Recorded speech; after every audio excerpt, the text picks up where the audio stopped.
Hello people, subscribers, welcome back. If you're just checking the channel out, thanks for stopping by. So I've been up to a little bit of something and a whole lot of nothing, but I do have a project that I'm working on.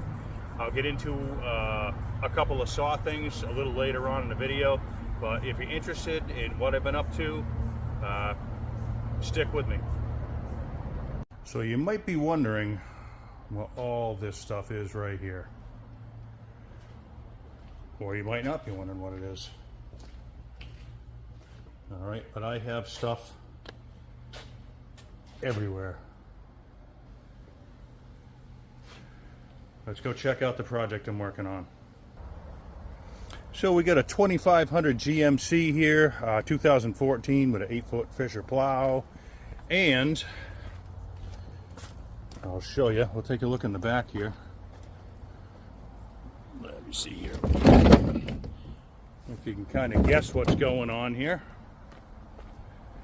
Let me show you. Yeah, we had a little bit of an interior fire on it. Now we'll go from this side here first. It only has like 65,000 miles on it. It's a 6-liter. Automatic transmission work truck here. So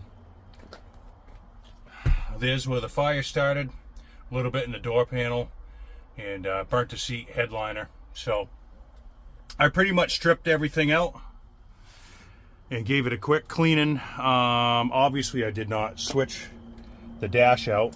I'm not going to either. I just cleaned it, and I'll finish taking it apart.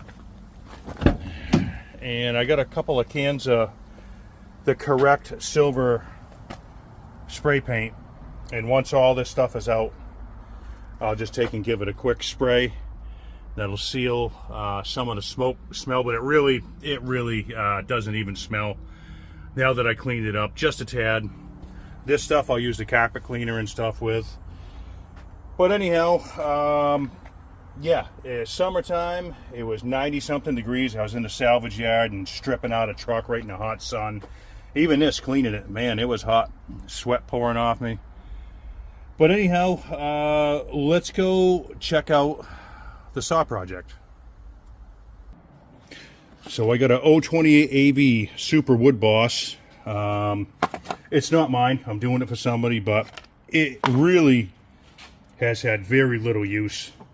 The guy just cuts up a little bit of stuff that falls in his yard.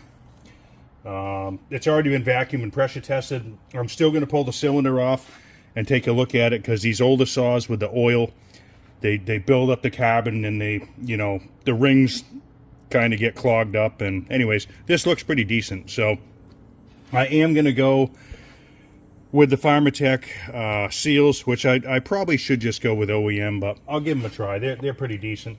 The rest of the stuff is all going to be OEM. And let's go down to the bottom of the bench here. So the ongoing project, the 372X Torque.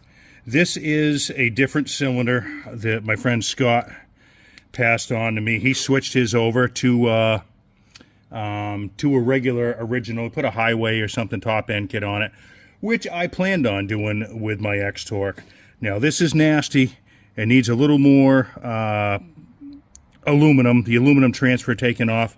I've been working with acid a little bit there, if you can see it, and gently doing it, but it does have one nasty part right in here. I don't know if you can see that. It definitely is missing the plating right there, which for what I'm doing, I'm not really worried about. All right, so my goal was never really to fix the cylinder on that X Torque, and believe me, if you saw the condition, well, let me see if I can get a picture. I'll throw that in right now.